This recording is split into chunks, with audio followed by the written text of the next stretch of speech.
Podcast Lila, el podcast que te descubre la historia de grandes mujeres. ¿Te animas a conocerlas? Con Marta Palencia Leffler. Dolors Aleu i Riera. Siglo XIX. España. Primera mujer licenciada en medicina en nuestro país. Dolors Aleu fue una doctora catalana, la primera mujer licenciada en medicina de todo el Estado español y la segunda en conseguir el título como doctora. A pesar de los numerosísimos obstáculos de la sociedad patriarcal de los siglos XIX y XX, nuestra protagonista consiguió su propósito: ejercer como doctora. En sus trabajos de investigación expone con tono crítico el maltrato social que recibe la mujer. Pero permitidme que os dé unos datos de su historia y así podemos valorar más su figura. Dolors Aleu acabó el bachillerato en 1874 y en septiembre de ese mismo año ingresó en la Facultad de Medicina. Con eso rompió todos los estereotipos sociales, morales e intelectuales de la época que tan solo concedían a la mujer un rol doméstico. Por suerte, nuestra protagonista siempre tuvo el apoyo de su padre, que era un político influyente de la época, y permitió que su hija estudiase y además la animó a hacerlo. Eso sí, cuando nuestra protagonista empezó a ir a clase, su padre quiso que la acompañasen 2 escoltas para evitar que se repitieran unos ataques con piedras que había recibido nuestra protagonista al empezar a ir a la facultad. Increíble, ¿verdad? Finalizó sus estudios en Barcelona con un expediente realmente brillante en el año 1879, pero fijaos, no tuvo la autorización para hacer el examen de licenciatura en Madrid hasta 3 años más tarde. Finalmente, aprobó con excelente y se convirtió en la primera mujer licenciada en medicina de todo el Estado español. Curiosamente, entre las 3 primeras y únicas mujeres que estudiaron medicina en toda España, solo nuestra protagonista, Dolors Aleu, ejerció la profesión, además con consulta propia en Barcelona a lo largo de 25 años. Pero permitidme que sigamos con su trayectoria académica porque nos aporta más datos de su lucha y de su perseverancia. Una vez licenciada, nuestra protagonista no pudo leer su tesis doctoral, y es que el que por entonces era rector de la Universidad de Madrid no veía interés alguno en el trabajo académico de una mujer en el ámbito de la medicina.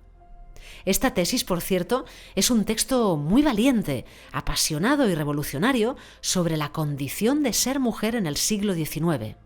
Aportaba datos muy curiosos, pero además datos exactos sobre, por ejemplo, la diferencia de los cerebros masculinos y femeninos o las diferentes aptitudes entre sexos.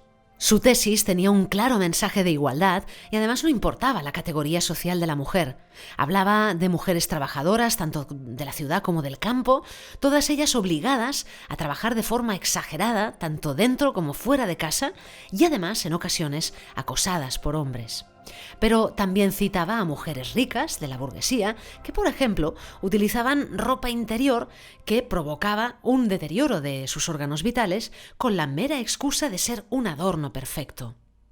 En todos sus textos también aprovecha para remarcar que si la mujer tuviese el mismo derecho a acceso a los estudios en igualdad con los hombres, no se la degradaría de la forma que se la degradaba.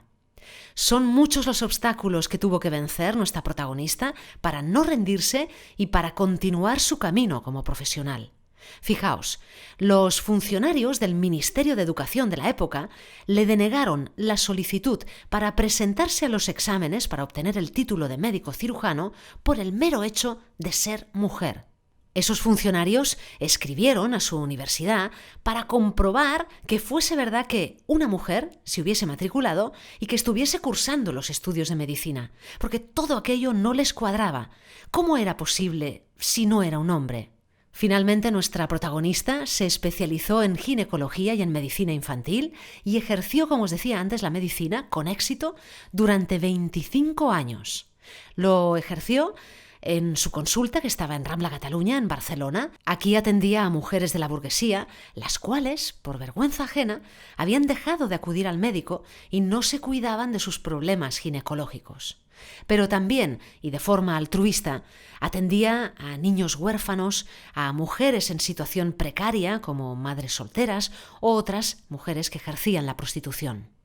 En el año 1885, Dolors Aleu también creó, junto con Clotilde Sardá, hija de Ildefonso Sardá, la Academia para la Ilustración de la Mujer. En esa época también fue autora de textos de carácter divulgativo orientados siempre a mejorar la calidad de vida de las mujeres, especialmente en el ámbito sanitario. Quería que la situación de la mujer cambiase en general y, por ejemplo, proponía que la mujer abandonase ciertas formas de vestir que le eran contrarias a su salud. Por ejemplo, ella hablaba de esas fajas que oprimían el tórax y afinaban la cintura de las mujeres, pero que dificultaba la circulación sanguínea y que provocaba numerosos desmayos. Desgraciadamente, por eso, casi todos sus escritos, cartas, historial de pacientes, textos de conferencias y libros desaparecieron con su muerte. Todo quedó extrañamente carbonizado por el fuego. Comentaros, como últimos detalles, que fue la primera mujer que entró en la Société Française d'Hygiène, que la aceptó como miembro asociado extranjero. Y deciros también que en Cataluña hay numerosas calles, plazas y jardines con su nombre, y yo os puedo destacar, por ejemplo, los jardines de Dolors Aleu en el barrio del Raval, en Barcelona, y también, especialmente, el centro sociosanitario Dolors Aleu, también en Barcelona. Último dato para reflexionar.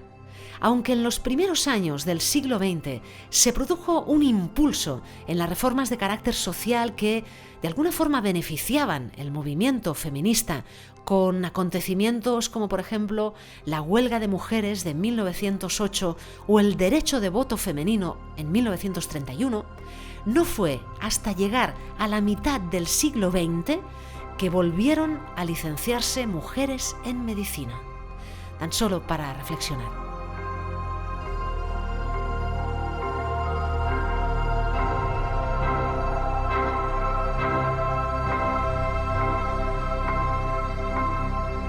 Dolors Aleu i Riera. Primera mujer licenciada en medicina en nuestro país.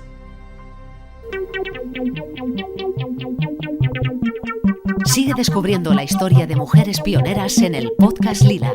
Marta Palencia Leffler.